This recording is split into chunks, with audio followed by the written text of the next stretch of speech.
అర్థమయ్యేట్టుగా కాస్త చెప్తా.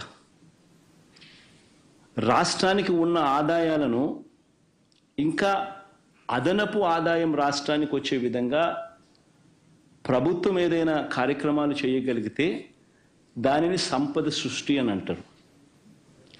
అందులో భాగంగానే రాష్ట్రం పురోగతిని మనసులో పెట్టుకొని రాష్ట్రం ఫ్యూచర్లో ఇంకా ఎక్కువ డబ్బులు సంపాదించే మార్గాలు ఎక్కడున్నాయి అని చెప్పి ఆలోచన చేసి సంపద సృష్టి అన్నది నిజంగా జరిగింది ఎప్పుడు అని అంటే వైఎస్ఆర్సీపీ ప్రభుత్వంలో మాత్రమే జరిగింది. ఆంధ్ర రాష్ట్ర చరిత్రలో ఎప్పుడు చూడని విధంగా గవర్నమెంట్ రంగంలో 3 కొత్త పోర్టులు, సీపోర్ట్స్, దాదాపుగా 12,000 కోట్ల రూపాయల పై చిలుకుతూ 3 కొత్త పోర్ట్లు, 12-13 వేల కోట్ల రూపాయలతో 3 కొత్త పోర్ట్లు నిర్మాణం వేగంగా కూడా సాగి దాదాపుగా ఒక పోర్టు అయితే 65%, మరో పోర్టు దాదాపుగా 30-40%, ఇంకొక పోర్టు దాదాపుగా 25-30% పూర్తి కూడా అయిపోయింది అప్పటికే. ఈరోజు ఆ పోర్టులు కన్నా పూర్తవుతే ఆ పోర్టులకు ఫండింగ్ కూడా సమస్య కాదు. దానికి సపరేట్గా మ్యారిటైమ్ కార్పొరేషన్ క్రియేట్ చేసి దానికి సపరేట్ ఫండింగ్ ఆర్గనైజ్ చేసి సపరేట్గా దానికి ఫండింగ్ ఎలాంటి ప్రాబ్లం లేకుండా చేసినాం. ఆ పోర్టులు పూర్తవుతే ఈరోజు ఒక శ్రీశైలం కట్టాలని అంటే అప్పట్లో 900 కోట్లు 600 కోట్లు అయి ఉండొచ్చు. ఈరోజు అదే శ్రీశైలం కట్టాలంటే 50,000 కోట్లు తక్కువ కాదు. That is the value of assets. ఈ పోర్టులన్నీ రేపొద్దున లక్షల కోట్లకు వాల్యూస్ అవుతాయి. ఈ పోర్టులు కానీ ఈ మెడికల్ కాలేజెస్ కానీ ఇవన్నీ కూడా 17 కొత్త మెడికల్ కాలేజీలు కడతా ఉన్నాం. 17 కొత్త మెడికల్ కాలేజీలు, 5 మెడికల్ కాలేజీలు మా హయాంలోనే పూర్తయ్యాయి. మరో 3 మెడికల్ కాలేజీలు సీట్ల మెడికల్ కౌన్సిల్ ఆల్రెడీ సీట్స్ కూడా అలాట్ చేసినారు.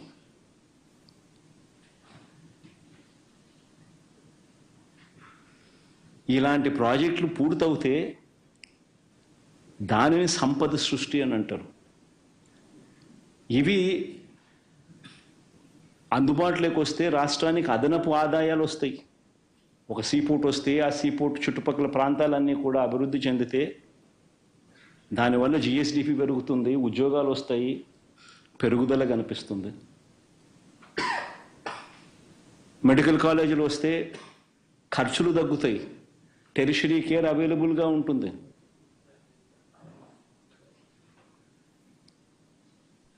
దీనిని సంపద సృష్టి అని అంటారు. ఈ సంపద సృష్టిలో భాగంగా మరో విప్లవాత్మక అడుగులు పడ్డాయి. అదేమిటో తెలుసా? ఆ రోజుల్లో నిజంగా మనమంతా కూడా చూస్తూ ఉన్న పరిస్థితులు. అతిపెద్ద సమస్య దాదాపుగా రైతన్నలకు 18 లక్షల పంప్ సెట్ కనెక్షన్స్ ఉన్నాయి. దీనికి 2004 నుంచి ఉచిత కరెంటు ఇచ్చే కార్యక్రమానికి శ్రీకారం జరిగింది. ఒక ఉచిత కరెంటు రైతన్నలకు ఇచ్చే కార్యక్రమంలోనే భాగంగానే దాదాపుగా రాష్ట్ర ప్రభుత్వం దాదాపుగా 9,000 కోట్ల పైచిలకు ఖర్చు పెడుతుంది.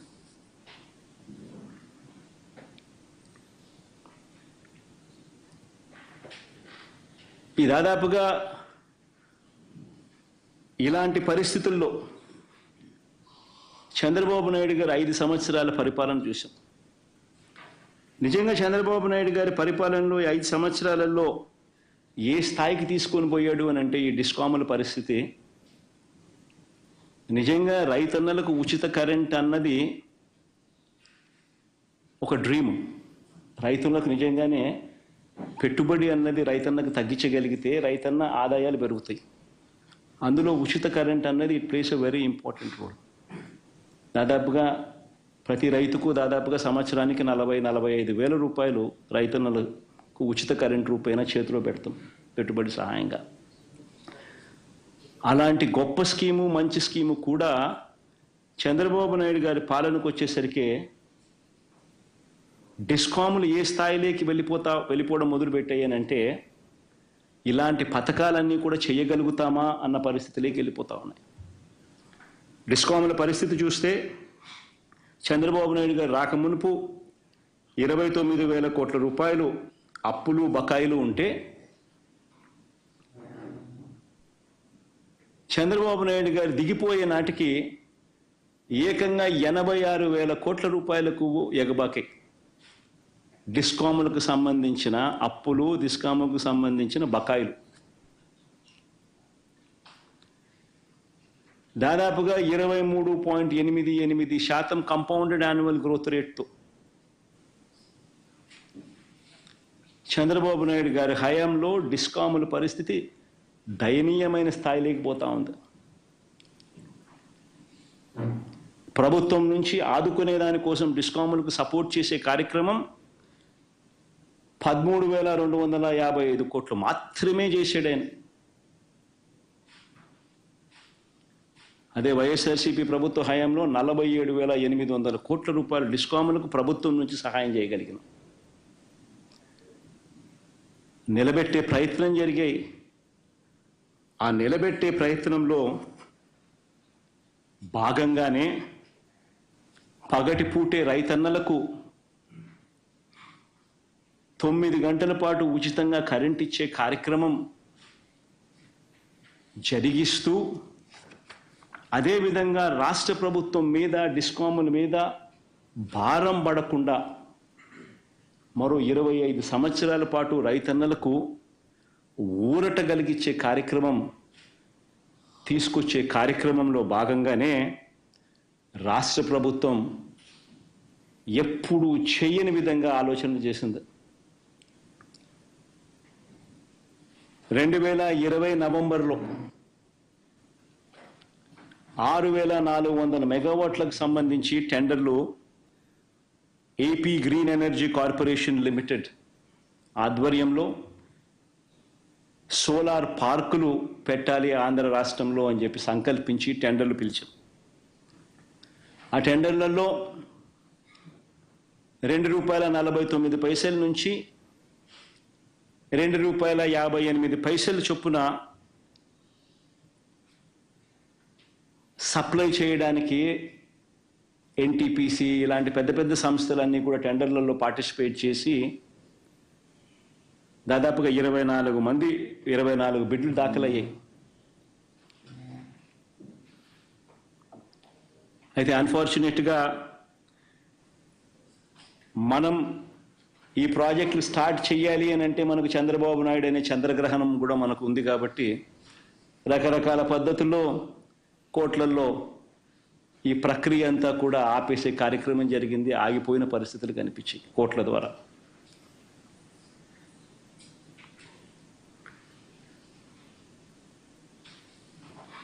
నవంబర్ 2020లో ఈ కార్యక్రమం రాష్ట్ర ప్రభుత్వం సంకల్పించి ఆ తర్వాత వివిధ కోర్టులలో దీనికోసం పోరాటం చేయవలసిన పరిస్థితి వచ్చింది. ఈ లోపల సెప్టెంబర్ 15, 2021 అంటే దాదాపుగా 10 నెలలు కోట్లల్లో ఈ వాద్యాలన్నీ కూడా ఈ పోరాటాలన్నీ ఒకవైపున చేస్తూ ఉన్న సందర్భంలో సెప్టెంబర్ 15వ తారీఖున రాష్ట్ర ప్రభుత్వానికి ఒక తీయటి కబురు మాదిరిగా కేంద్ర ప్రభుత్వం నుంచి లేఖ వచ్చింది. కేంద్ర ప్రభుత్వం అంటే సెకి నుంచి లేఖ వచ్చింది. Solar energy corporation of India కేంద్ర ప్రభుత్వం నుంచి సెప్టెంబర్ 15వ తారీఖున ఈ లేఖ వాళ్ళు ఒక తీయటి కబురు మాదిరి లేఖ పంపించారు. రాష్ట్ర ప్రభుత్వం ఆ లేఖ సారాంశం చూస్తే సెప్టెంబర్ 15న వాళ్ళు రాసిన లేఖ సారాంశం చూస్తే రాష్ట్ర ప్రభుత్వాన్ని ఒకవైపున పొగుడుతూ రాష్ట్రం చేస్తా ఉన్న మంచిని ఒకవైపున అభినందిస్తూ the innovative model promoted by government of AP to utilize renewable energy with a view to achieve sustainable agricultural growth, while lowering cost of cultivation by providing daytime power supply to farmers at competitive prices is noteworthy. This indeed will go a long way in uplifting the living standards of the farmers without increasing the financial burden on state discounts. We have taken a note of the recent tenders floated by Government of AP for 6,400 megawatt of solar power with a green shoe option of 50%. As per the available information in public domain, few of the bidders have offered a tariff of 2.49 per kilowatt hour in the tender of GOAP. అంటే మనకు lowest offer ఏదైతే మనకు వచ్చిందో ఆ lowest offer మేము గమనించినాము.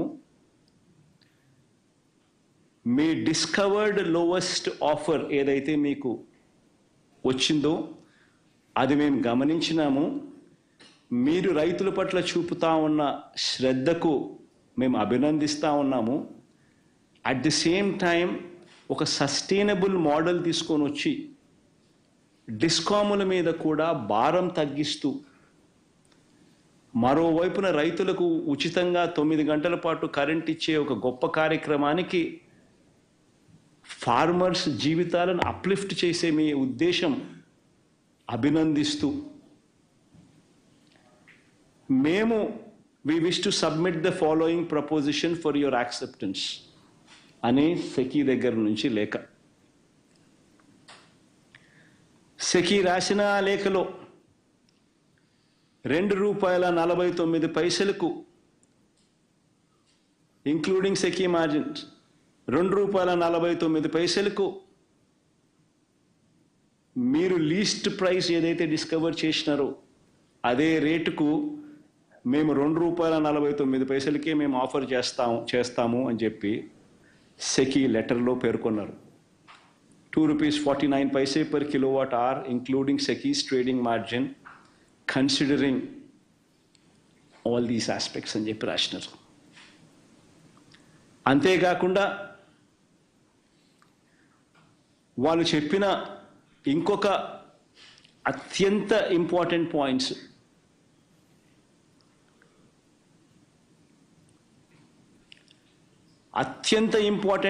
ఏమిటి అని అంటే as a special incentive,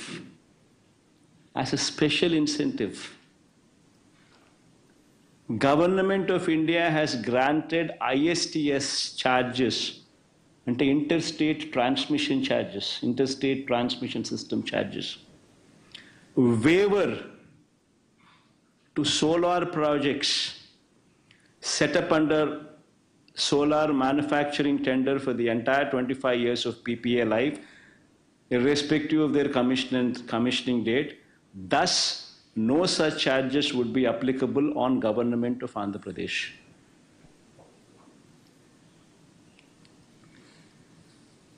వాళ్ళు చెప్పిన మోస్ట్ ఇంపార్టెంట్ పాయింట్స్ ఈ పాయింట్స్ చెప్తూ దీంట్లో 2024 సెప్టెంబర్లో 3000 మెగావాట్లు మీకు అందుబాటులోకి వస్తాయి. 2025 సెప్టెంబర్లో మరో 3000 మెగావాట్లు అందుబాటులోకి వస్తాయి. మరో 2026 సెప్టెంబర్ నాటికల్లా మరో 3000 మెగావాట్లు అందుబాటులోకి వస్తాయి.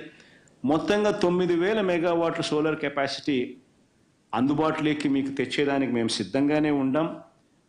దీనివల్ల మీకు చాలా మేలు జరుగుతుంది. మీకు అగ్రికల్చరల్ సేవింగ్స్ అక్కడ జరుగుతాయి.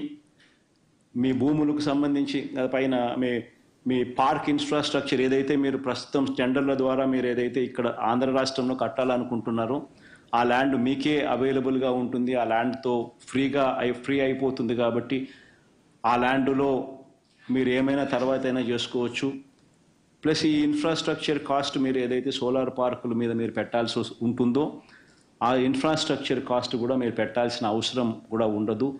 ఎందుకనంటే ₹2.49 మేమే inter state transmission charges waiver ఇస్తూ మీ ఆంధ్ర రాష్ట్రానికి ₹2.49 మేమే సప్లై చేస్తాము.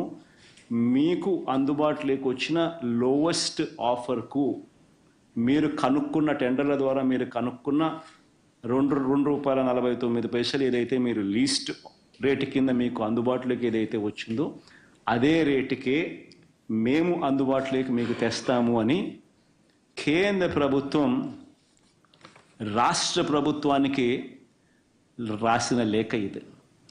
ఇందులో లాస్ట్ లైన్ కూడా చూడండి. We look forward to your favourable consideration and an early confirmation of the above offer. నేను ఇక్కడే ఒకటి అడుగుతా ఉన్నా. ఇందులో ఈ లెటర్లో టేక్ అవేస్ ఏమున్నాయని ఒకసారి గమనించండి. ఒకటి, ఈ లెటర్లో టేక్ అవే ఏమిటి అని అంటే కేంద్ర ప్రభుత్వం సెంట్రల్ గవర్నమెంట్కు మధ్య జరుగుతూ ఉన్న అవగాహన ఇది. మూడో పార్టీ ఎక్కడ ఎవడూ లేడు. కేంద్ర ప్రభుత్వం అవుట్ ఆఫ్ ది బ్లూ ఈ మాదిరిగా ఆంధ్ర రాష్ట్రానికి మంచి చేస్తూ, ఆంధ్రప్రదేశ్ రాష్ట్రం చేస్తూ ఉన్న మంచిని ప్రశంసిస్తూ ఒక విప్లవాత్మక మార్పులు తీసుకొస్తూ రాష్ట్ర ప్రభుత్వం ఏదైతే సంకల్పించిందో ఆ సంకల్పానికి తోడుగా మేము ఉంటాము అని చెప్పి కేంద్ర ప్రభుత్వం రాష్ట్ర ప్రభుత్వానికి లేఖ రాయడం, ఇది ఒక takeaway. This is between central government and state government. రెండో takeaway, ₹2.49, ₹2.49 per unit. This is the cheapest power in the history of Andhra Pradesh.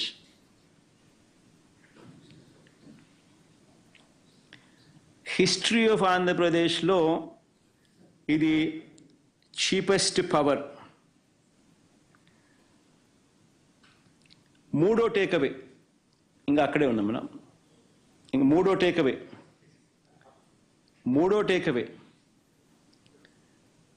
Takeaway ఏమిటంటే ఈ ప్రాజెక్టుకు మాత్రమే inter state transmission charges waiver అంటే ఉండవు అనే కేంద్ర ప్రభుత్వం యాజ్ ఎ స్పెషల్ ఇన్సెంటివ్ కేంద్ర ప్రభుత్వం రాష్ట్ర ప్రభుత్వానికి స్పెషల్ ఇన్సెంటివ్ ఇస్తూ లేఖలో మెన్షన్ చేయడం. నేను ఇవాళ మిమ్మల్ని అందరినీ కూడా అడుగుతా ఉన్నా, సంపద సృష్టి అంటే ఏమిటి అని. ఇంకొక ఎగ్జాంపుల్ కూడా చెప్తాం మీకు సంపద సృష్టి మీద. ఒకసారి గమనిస్తే average cost of procurement in Andhra Pradesh ఎంత అని చెప్పి ఒకసారి చూస్తే ₹5.10. మనకు 17,000 మిలియన్ యూనిట్స్, 17,000 మిలియన్ యూనిట్స్ మనకు ₹2.49 మనకు కేంద్ర ప్రభుత్వం ఇవ్వడానికి ముందుకు వచ్చింది. అంటే ₹5.10 నుంచి ₹2.49 అంటే ₹2.60 పర్ యూనిట్ సేవింగ్. ఉజ్జాయింపుగా చెప్తాను, ₹2.61 కరెక్ట్గా చెప్పాలంటే. ₹2.61 or 60 into 17,000 million units, into 17,000 million units మనకు వాళ్ళు సప్లై చేస్తామన్నది. సంవత్సరానికి ₹4,400 కోట్ల. 25 సంవత్సరాలు సప్లై చేస్తామన్నారు అంటే 1,00,000 కోట్లు, 1,00,000 చిల్లర కోట్లు. సంపద సృష్టి కాదా అని అడుగుతా ఉన్నా. సంపద సృష్టి కాదా అని అడుగుతా ఉన్నా. నేను ఆలోచన చేయమని అడుగుతా ఉన్నా. నేను ఇంకొకటి కూడా చెప్తా ఉన్నా. నేను ఇంకొకటి కూడా మిమ్మల్ని అందరినీ కూడా అడుగుతా ఉన్నా. ఇలాంటి లెటర్ కేంద్ర ప్రభుత్వం నుంచి రాష్ట్ర ప్రభుత్వానికి ఇలాంటి లెటర్ వస్తే, ఇలాంటి ఆఫర్ వస్తే, చీపెస్ట్ రేట్లో నీకు పవర్ ఇస్తా ఉన్నాను, ఆంధ్రప్రదేశ్ చరిత్రలో ఎప్పుడూ చూడని విధంగా ₹2.49 చీపెస్ట్ రేట్లో నీకు పవర్ ఇస్తా ఉన్నాను, ఇంటర్ స్టేట్ ట్రాన్స్మిషన్ ఛార్జెస్ నీకు వేవర్ ఇస్తా ఉన్నాను, 25 ఏళ్లలో నీకు ₹1,00,000 కోట్ల మేరకు నీకు ఆదా అవుతుంది, రైతులకు మంచి చేసే మీ కార్యక్రమంలో మా వంతు కృషిగా, మా వంతు తోడ్పాటు మీకు ఇస్తా ఉన్నామని చెప్పి ఇలాంటి లెటర్ వస్తే, నేను అడుగుతా ఉన్నాను మిమ్మల్ని, ఇలాంటి లెటర్ని ఎవరైనా పక్కన పెడితే, ఇలాంటి లెటర్ మీద యాక్షన్ తీసుకోకపోతే మీరంతా ఏమనిందరు నన్ను?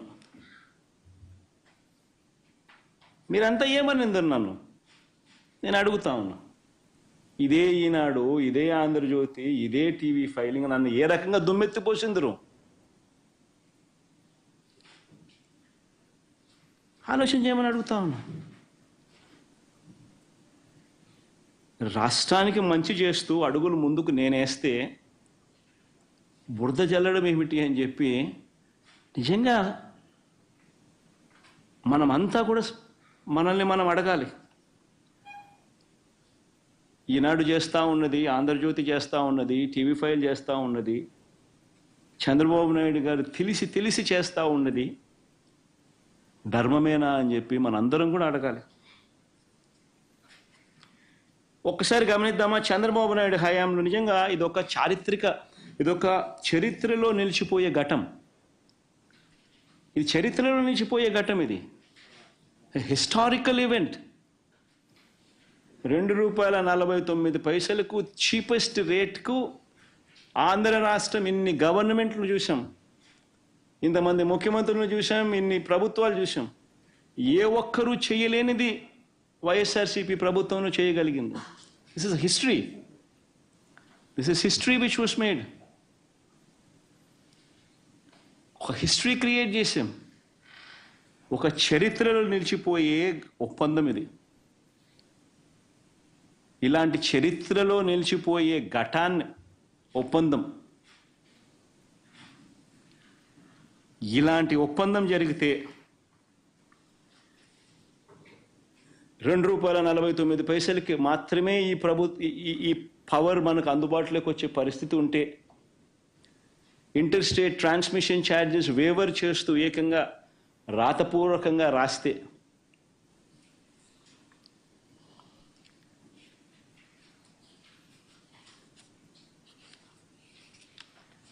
ఆశ్చర్యం కలిగించే విషయాలు ఇవన్నీ కూడా జరిగితే, పోనీ ఒక్కసారి మనం చంద్రబాబు నాయుడు గారి హయాంలో ఒకసారి గమనిద్దామా. ఇది ఎందుకు చెప్తున్నానంటే, ఇక్కడి నుంచి మనం ₹2.49 చేస్తే చంద్రబాబు నాయుడు గారి హయాంలో రేట్లు ఎంత అని ఒకసారి గమనించండి. చంద్రబాబు నాయుడు గారి హయాంలో ఇది విండ్ పీపీఎస్కి సంబంధించి, నేను రెండూ చెప్తాను, విండో చెప్తా, సోలార్ చెప్తా, రెండూ చెప్తా.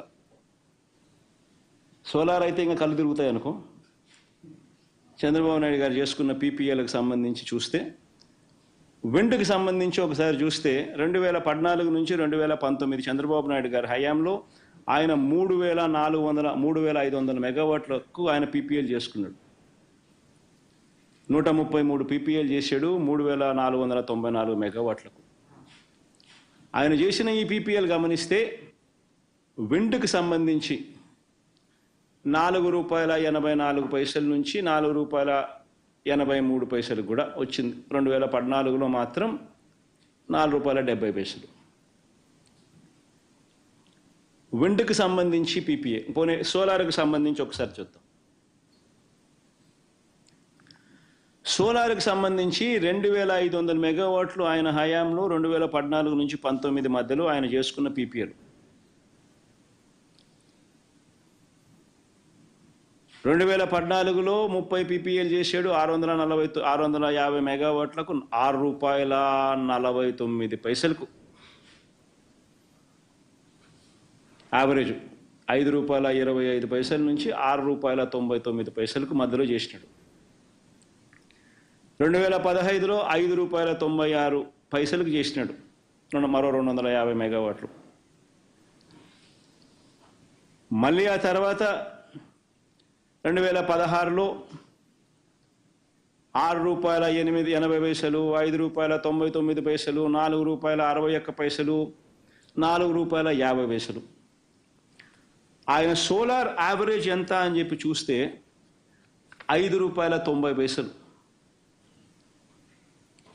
ఇది ఏపీఆర్సీ ఇచ్చిన 2019లో ఏపీఆర్సీ ఇచ్చిన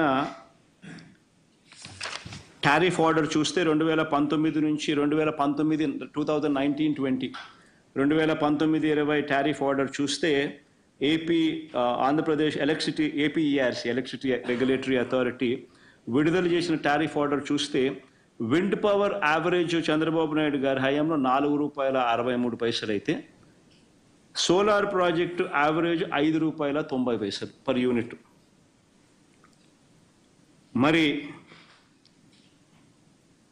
₹5.90, ₹4.63 కనిపిస్తూ ఉంటే నేను ₹2.49 సగం రేటుకు చీపెస్ట్ రేట్ ఆఫ్ పవర్ అవైలబుల్గా ఉందని కేంద్ర ప్రభుత్వం నాకు లేఖ రాస్తే, నేను ఇస్తానని చెప్తే, ఇంటర్స్టేట్ ట్రాన్స్మిషన్ ఛార్జెస్ కూడా వేవర్ చేస్తున్నాను అని చెప్పి కేంద్ర ప్రభుత్వం నాకు చెప్తే, నేను స్పందించకపోయిందంటే మీరంతా నన్ను ఏమనేవాళ్ళు? స్పందించిన నేను మంచోన్నా? అంత దిక్కుమాలిన రేట్లకు పీపీఎల్ చేసుకున్న చంద్రబాబు నాయుడు మంచోడా? చంద్రబాబు నాయుడు గారు చేసుకున్న, నేను సంపద సృష్టి గురించి మాట్లాడే కదా, చంద్రబాబు నాయుడు గారి హయాంలో సంపద ఏ రకంగా ఎరోడ్ అయిందో చెప్తా. ఉట్టి ఈ 2 పీపీఏలే చెప్తా. సోలార్ అండ్ విండ్ తాను చేసిన ఈ 2500 మెగావాట్ల సోలార్ పీపీఏ వల్ల, 3500 మెగావాట్ల విండ్ పీపీఏల వల్ల ఈరోజు వైఎస్ఆర్సీపీ ప్రభుత్వంలో ₹2.49 కంపేర్ చేస్తే, ఎందుకంటే ఇవన్నీ 25 ఏళ్ల పాటు రాష్ట్ర ప్రభుత్వం మీద మోపుతా ఉన్న భారం, 25 ఏళ్ల పాటు ఇవన్నీ రాష్ట్ర ప్రభుత్వం మోయాల్సిన భారం. ఒక్కసారి చంద్రబాబు నాయుడు గారి ఇదే మాదిరిగా చూస్తే ఈ 3400 మెగావాట్ 3500 మెగావాట్లకు సంబంధించిన విండ్ పీపీఏకి సంబంధించి ఆయన చేసుకున్న ₹4.84 మైనస్ మనం చేసుకున్న ₹2.49, అంటే ₹2.35 అదనంగా రాష్ట్ర ప్రభుత్వం కట్టాల్సింది. ఇంటూ 3500 మెగావాట్లు అంటే approximately 9000 million units, 9000 million units. అంటే ₹2.35 ఇంటూ 9000 మిలియన్ యూనిట్స్ అంటే సంవత్సరానికి 2000 కోట్లు అదనపు భారం. 25 ఏళ్లకు చంద్రబాబు నాయుడు పుణ్యమా అని 25 ఏళ్లకు ₹50,000 కోట్ల ఉట్టి సోలార్ పీపీఏల వల్ల, చంద్రబాబు నాయుడు గారు చేసుకున్న సోలార్ పీపీఏల వల్ల అదనపు భారం రాష్ట్ర ప్రభుత్వం నెక్స్ట్ 25 సంవత్సరాలకు సంబంధించిన అదనపు భారం. నేను చాలా అర్థమయ్యే విధంగా అందరికీ చెప్తాను, లాజికల్గా చెప్తా ఉన్నా. 3500 మెగావాట్లు అంటే that is nothing but 9000 million units, 9000 million units. అంటే మేము 7000 మెగావాట్లు మేము తీసుకున్నాం కదా, which is translating to 17,000 million units. So 3500 మెగావాట్లు అంటే ట్రాన్స్లేట్స్ టు 9000 మిలియన్ యూనిట్స్. మేము ₹2.49 మేము తీసుకున్నాం కదా, ఆయన తీసుకున్న రేటు ₹5.90 యావరేజ్ రేటు కదా.